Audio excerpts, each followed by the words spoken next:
Oh, I'm sorry. I apologize I didn't see you there. I was just sitting down doing some reading, studying on the Wendigos. Now this one, I believe to be another one of the fallen. Shall we dig in? Remember, it was said there were giants in those days and thereafter. Just wonder how many different types of giants were there again. I could constantly bring this up, but do we know what the bloodlines of those produced? The types of chimeras? There's a lot to unravel here, so I hope you enjoy.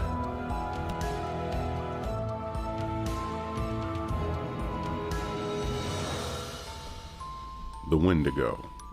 Well, where do we start?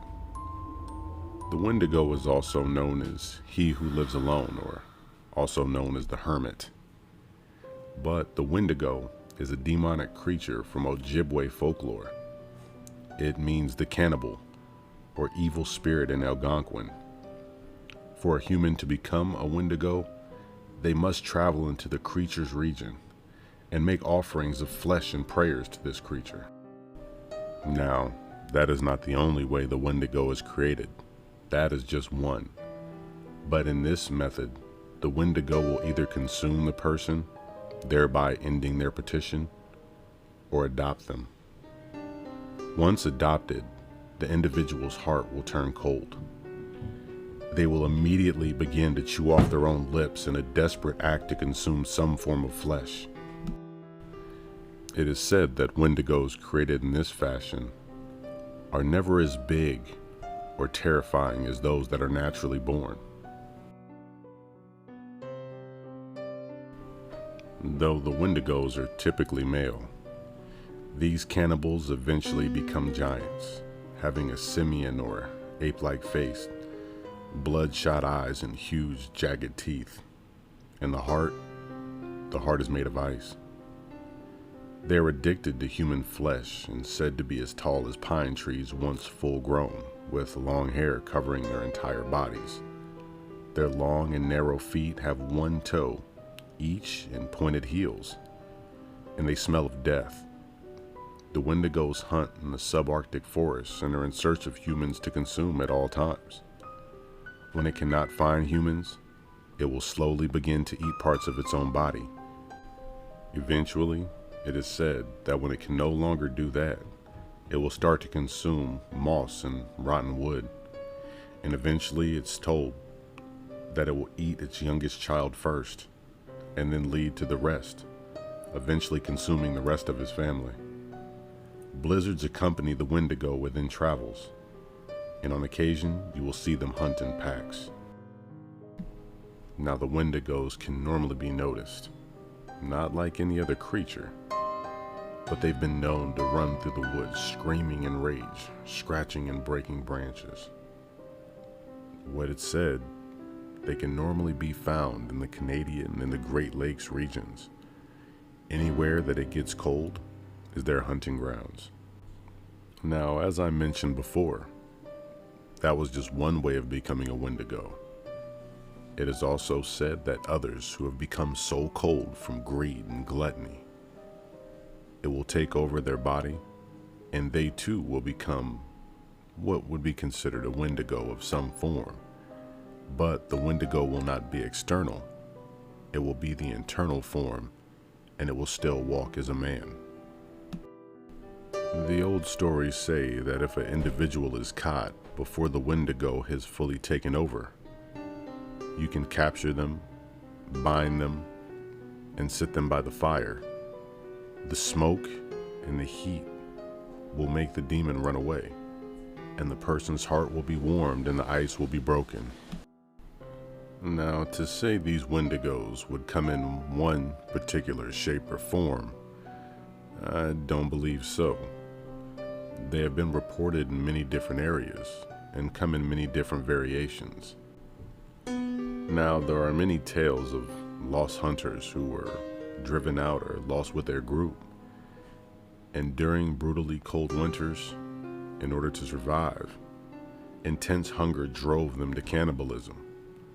But after feasting on another man's flesh, it transformed them into crazed man-beasts, roaming the forest in search of more people to eat because they had developed a taste for human flesh. It was said at the beginning of the 20th century, many different Algonquins had seen this thing, but it was blamed for the attacks and unsolved disappearances of many different people in the areas where the Algonquins roamed. Now, as for the Wendigo, it has been described in the legends of the Nahanni Valley. The Wendigo was gout to the point of emaciation, its desiccated skin pulled tightly over its bones, with his bones pushing out over its skin. Its complexion was ash gray of death, and its eyes pushed deep back into the sockets. The Wendigo looked like a gout skeleton, recently disturbed from the grave. What lips it had were tattered and bloody, unclean and suffering from usurpations of the flesh. The Wendigo gave off a strange and eerie odor of decay and decomposition, death, and overall corruption. It has large, sharp claws and massive eyes like an owl. It is claimed in some versions of the story that the Wendigo is unusually fast and can endure walking for long periods of time, even in the harshest winter conditions. Others who have seen says he walks more in a haggard manner, as if his body is falling apart. But the speed isn't actually the necessary weapon of this monster. That's the thing you may not believe.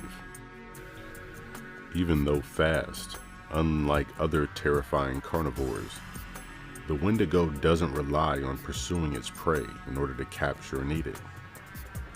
Rather, one of its special abilities is to mimic human voices and baby cries.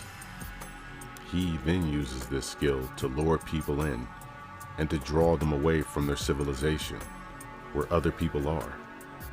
Once they're isolated in the desolate depths of the wilderness is when he attacks, kills, and feasts on them. The term Wendigo has many different references, but one that is kind of a rough translation is he, the evil spirit who eats mankind. But there are many other versions. Now, the Wendigo is also known as the spirit of the lonely places. But the Wendigo can infiltrate the minds of certain victims, turning them into Wendigos as well, temporarily or permanently, installing upon them the same lust for human flesh that it has itself. Now, there's a very famous case of an Indian man named Swift Runner who murdered his entire family and ate them. This was actually a case during the winter of 1879. He claimed to be possessed by the Wendigo spirit at the time of the murders, but still, he was hanged for his crime. Here's his story. During the winter, a Wendigo ate Swift Runner's family. Swift Runner was a Cree hunter and trapper from the country north of Fort Edmond. He was a big man, over 6 feet tall and overly well liked. He was mild and trustworthy, a considerate husband and very fond with his children. All of his traits endeared him to his people and to the traders of Hudson Bay Company.